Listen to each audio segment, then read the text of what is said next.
नमस्कार, आप देख रहे हैं हमारी खास पेशकश खास खबर। खास खबर में हमारा फोकस होता है उन खबरों पर जो उस दिन की सुर्खियां होती हैं। ऐसी कुछ खबरें हम लेकर आए हैं इस खास पेशकश में। तो सबसे पहले बात उत्तर प्रदेश की, जहां 2022 में उत्तर प्रदेश सहित उत्तराखंड, गोवा, पंजाब और मणिपुर में होने वाले विधानसभा चुनाव के मद्देनजर बीजेपी ने अपनी तैयारियां शुरू कर दी हैं।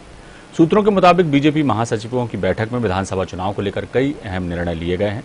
बैठक में नेताओं और कार्यकर्ताओं को चुनाव की तैयारियों में जुटने के निर्देश दिए गए हैं। पीएम मोदी की पार्टी के अध्यक्ष और अन्य पदाधिकारियों की ये बैठक ऐसे समय में हुई है जब उत्तर प्रदेश में सियासी सरगर्मियां तेज हैं।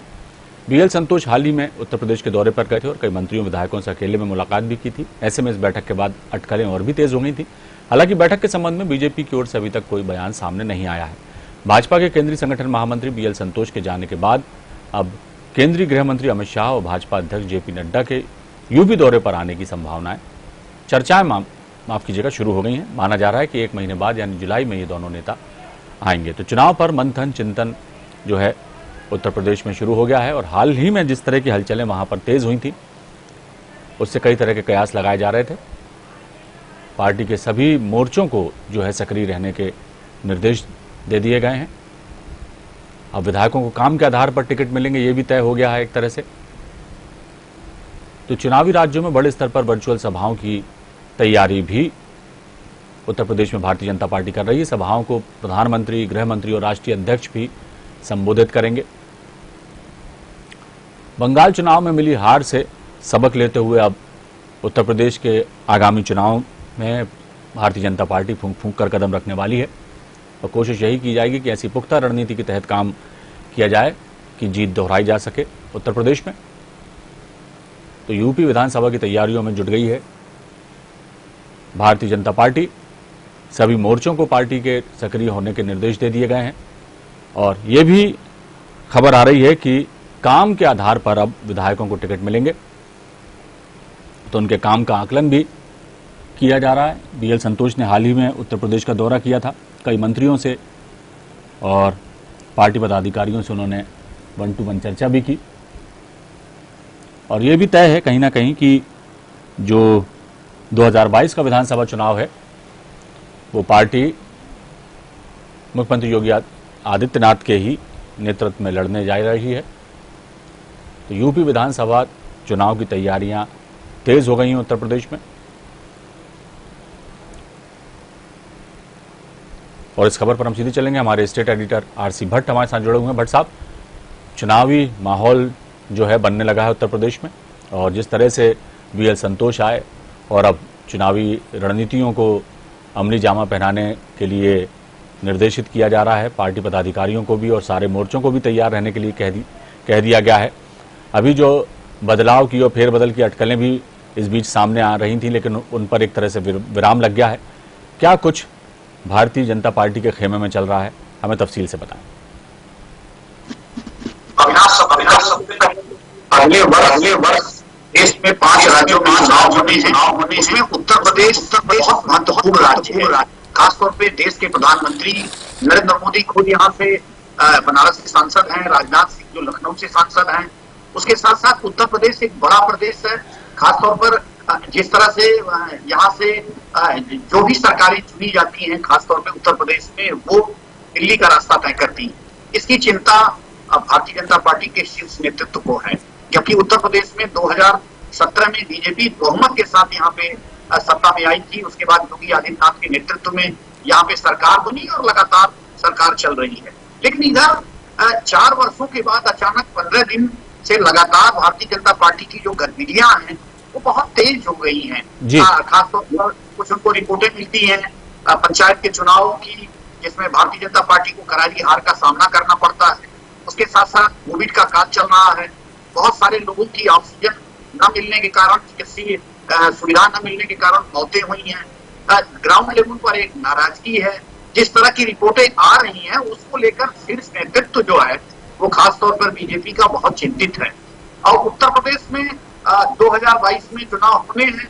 अब समय कम रह गया है क्योंकि कुल 7 महीना रह गया है। तो लगता है कि अगर अभी नहीं तैयारी शुरू होगी तो कभी नहीं। लेकिन अभी तक कोविड का काल चल रहा था। कोविड-19 का इतना बड़ा प्रकोप था।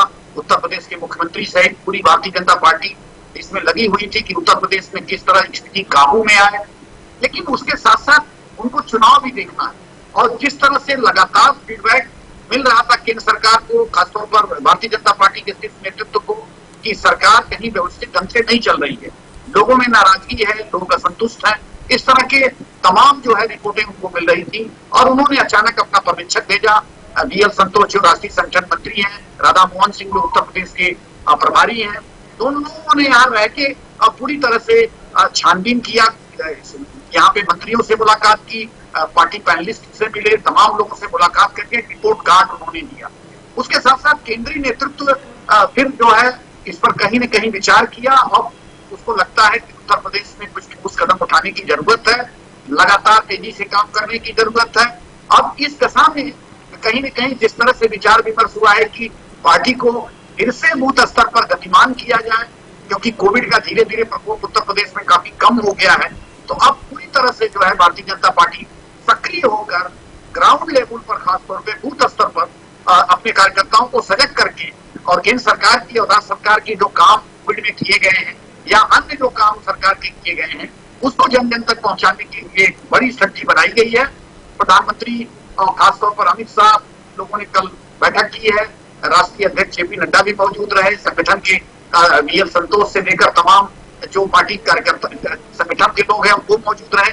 इन तमाम लोगों में यूपी जो है एक मेन मुद्दा रहा और यूपी पर फोकस रहा और सीधे तौर पर अब कहीं न कहीं उन प्रत्याशियों के चयन के तरफ भी आगे बढ़ रहे हैं कि उन प्रत्याशियों को जो खासतौर पे भारतीय जनता पार्टी के सीटिंग एमएलए हैं उनके कामकाज परखा जाए, उसमें अगर वो योग्य नहीं है तो बूथ स्तर से फीडबैक लेके उनको दूसरे कैंडिडेट को आगे बढ़ाया जाए। तो ये भारतीय जनता पार्टी अब आगे करने जा रही है। सरकार ने जो उत्तर प्रदेश में 4 साल काम किए हैं उसके बिना पर, केंद्र सरकार में जो मोदी ने काम किए हैं उसके बिना पर ये आगे बढ़ाने का काम करने जा रही है। और ये निश्चित रूप से कहा जाए कि अब भारतीय जनता पार्टी पूरी तरह से उत्तर प्रदेश में चुनावी मूड में है, क्योंकि कोविड का संक्रमण काल काफी कम हो गया है। सरकार लोगों को राहत पहुंचाने का भी काम कर रही है, जिस तरह से मुख्यमंत्री बाल योजना कार्यक्रम अभी चलाया, जो उन्होंने अनाथ बच्चों को जो है उन्होंने गोद लेने का काम किया और उनको सुविधाएं दी। इसी तरह से लगातार ये कोशिश है कहीं न कहीं सरकार की, जिस तरह से प्रधानमंत्री ने अभी अपने 5 बजे के संबोधन में सीधे तौर पर उन्होंने पूरे देश में वैक्सीनेशन फ्री देने की बात कही और उसके साथ साथ प्रधानमंत्री अन्न योजना के तहत दिवाली तक फ्री राशन 80 करोड़ वासियों को देने की बात कही। वो कहीं न कहीं उत्तर प्रदेश में भी जो है इसका लाभ उनको मिलेगा और इस तरह से लगातार जो है अब कहीं न कहीं भारतीय जनता पार्टी उत्तर प्रदेश में इन तमाम योजनाओं को लेकर चुनाव में जाने का मन बनाती है। भट्ट साहब, एक बात यह भी तय हो गई है कहीं ना कहीं कि चुनाव जो है योगी आदित्यनाथ की ही अगुवाई में लड़ा जाएगा 2022 का, और जिस तरह से पिछली बार 2017 के चुनाव में बहुत सारे नए चेहरों को टिकट दिया गया था, उन्हें मौका दिया गया था, तो इस बार भी ऐसा ही कुछ देखने को मिलेगा और योगी आदित्यनाथ जो हैं वही इस बार नेतृत्व करेंगे चुनाव का, क्या कहेंगे? निश्चित रूप से ये उत्तर प्रदेश में चूंकि सबसे बड़ा चेहरा है योगी आदित्यनाथ, पार्टी में भी कोई जोखिम उठाना नहीं चाहती है। हालांकि कवायद है, कयास है केवल कि मुख्यमंत्री को बदला जाएगा, लेकिन जिस तरह से देखा जाए कि मुख्यमंत्री योगी आदित्यनाथ उत्तर प्रदेश में बीजेपी के सबसे बड़े चेहरे हैं और जिस तरह से प्रदेश अध्यक्ष का बयान आया है स्वतंत्र सिंह का कि कहा गया कि सीधे तौर पर कि योगी ही मुख्यमंत्री रहेंगे और ये कयास भी धीरे धीरे अब छट रहे हैं कि बीजेपी का जो शीर्ष नेतृत्व है कहीं कोई बदलाव करेगा। निश्चित रूप से योगी आदित्यनाथ के ही मुख्यमंत्री में ही चुनाव होंगे और आगे भी पार्टी में स्टार, सबसे बड़े स्टार प्रचारक रहेंगे और पूरी तरह से जो है क्योंकि एक हिंदुत्व का बड़ा चेहरा है योगी आदित्यनाथ, हिंदुत्व का जो फैक्टर है वो उत्तर प्रदेश में बड़ा काम करता है और पार्टी किसी तरह का कोई जोखिम नहीं लेना चाहती है। हाँ, ये जरूर है कि कुछ मतभेद की खबरें आ रही हैं, कयास लगाए जा रहे हैं, लेकिन भारतीय जनता पार्टी का शीर्ष नेतृत्व अभी इस मुद्दे पर खासतौर पर उत्तर प्रदेश में 2022 के चुनाव में जाने के लिए योगी आदित्यनाथ पे ही दांव लगाएगा और उसके साथ साथ कोई अभी जोखिम नहीं उठाएगा। चलिए, जोखिम उठाने के मूड में नहीं दिख रही भारतीय जनता पार्टी और क्या कुछ आगे चल के निर्णय लिए जाएंगे। पार्टी स्तर पर चिंतन मंथन तो शुरू हो ही गया है और बंगाल चुनाव की हार को मद्देनजर इस बार फूंक फूंक कर कदम रखेगी भारतीय जनता पार्टी उत्तर प्रदेश के चुनाव में, क्योंकि काफी अहम राज्य है और सियासी पारा वहां का जो है अक्सर सामान्य दिनों में ही घटता बढ़ता रहता है। तो चुनाव का जब माहौल है तो निश्चित तौर पर विपक्ष भी अपनी रणनीति के साथ भारतीय जनता पार्टी के खिलाफ मैदान में उतरेगा। तो बहुत सारी चुनौतियां हैं, उन सब चुनौतियों को देखते हुए भट्ट साहब लगता है कि बड़ा फूंक फूंक के कदम रखेगी भारतीय जनता पार्टी। संक्षिप्त में मैं चाहूंगा कि आप इसका जवाब दीजिए, क्या कहेंगे?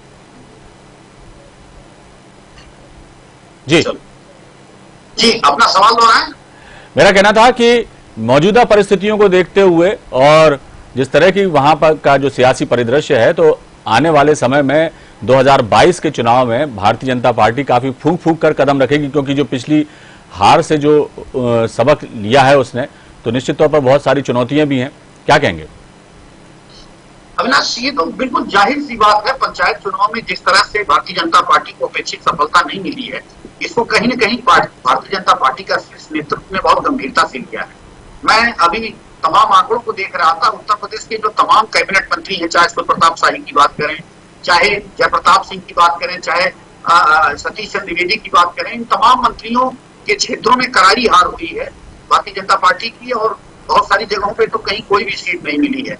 तो ये बड़ी चिंता है और इस चिंता का ही कारण ये था कि जो 15 दिनों से आज उत्तर प्रदेश में एक कवायद चल रही है, कहीं न कहीं एक बड़ी एक्सरसाइज चल रही है। सारी रिपोर्ट जो है वीएल संतोष इकट्ठा करके केंद्र सरकार केंद्रीय नेतृत्व को उन्होंने के पटल पे रखा है।